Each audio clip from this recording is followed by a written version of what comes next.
Welcome to zero relax life. இன்றைக்கி நம்ம கிளாஸ்க்கு சாந்தி மேம் வந்திருக்காங்க. இப்போ ஒரு வார்ம் அப் பயிற்சி செய்கிறாங்க ரெண்டு பேரும். ஓகே, இப்போ கைகளை நல்லா ஷோல்டர் லெவலுக்கு இழுத்து கிளாப்போட ஒரு வார்ம் அப் பயிற்சி பண்ணுறாங்க.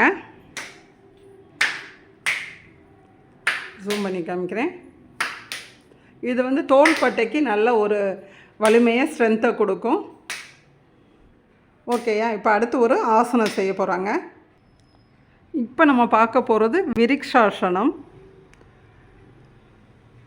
இந்த ஆசனத்தை இப்போ நம்ம ப்ராக்டிஸ் பண்ண போகிறோம். இப்போ ஜோதி மேம் செய்கிறாங்க. ஓகே மேம், நீங்கள் ஸ்டார்ட் பண்ணலாம். இவங்க பிகினர்ஸ்னால் இப்போ வந்து சப்போர்ட்டோடு இந்த ஆசனம் செய்கிறாங்க. முதல்ல வந்து ஒரு காலை மடித்து தொடைப்பகுதி மூட்டுக்கு மேலே கொஞ்சம் வச்சுக்கணும். இப்போ இரண்டு கைகளையும் மேலே உயர்த்துறாங்க. கை ப்ரேயர் பொசிஷன் வந்துடணும். இப்போ அவங்க ப்ரீத் வாட்ச் பண்ணிக்கிறாங்க. நல்லா ப்ரீத் வாட்ச் பண்ணிக்கிறாங்க. Long breathing and deep breath out பண்ணுறாங்க. இந்த ஆசனத்தை வந்து ஏகபாத ஆசனம் சொல்லலாம், விருக்ஷாசனம்னு சொல்லலாம். இது வந்து முதுகு வலியை நீக்கும். இன்னொன்று, மைண்டில் நல்ல ரிலாக்ஸாக இருக்கலாம். மைண்டில் டென்ஷனை குறைக்கிற ஆசனம். மனது வந்து ஒருநிலைப்படும். நிறைய பெனிஃபிட் இருக்குங்க இதில். அடிமுதுகு வலி, கழுத்து வலி, இது எல்லாமே நீக்கக்கூடிய ஆசனம். எந்த ஒரு ஆசனத்துக்கும் மாற்று ஆசனம் ஒன்று இருக்கும். மேம் மெதுவாக ரிலாக்ஸ் பண்ணிக்கங்க.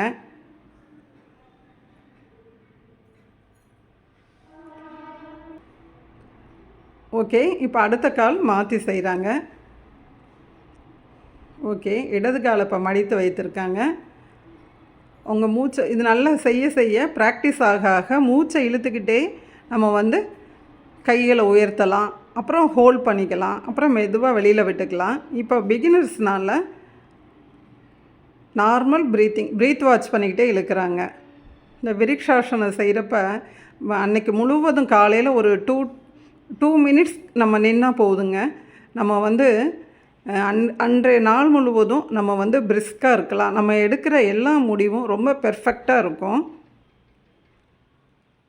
நம்ம வந்து எல்லோரும் கற்றுக்கிற வகையில் சிம்பிளாக ஒரு வார்ம் அப் பயிற்சி, ஒரு யோகா, இது மாதிரி நம்ம எடுத்துக்கிட்டு இருக்கோம் கிளாஸாக. அனைவரும் ஆசனம் செய்வோம், ஆரோக்கியமாக வாழ்வோம். Thank you ma'am.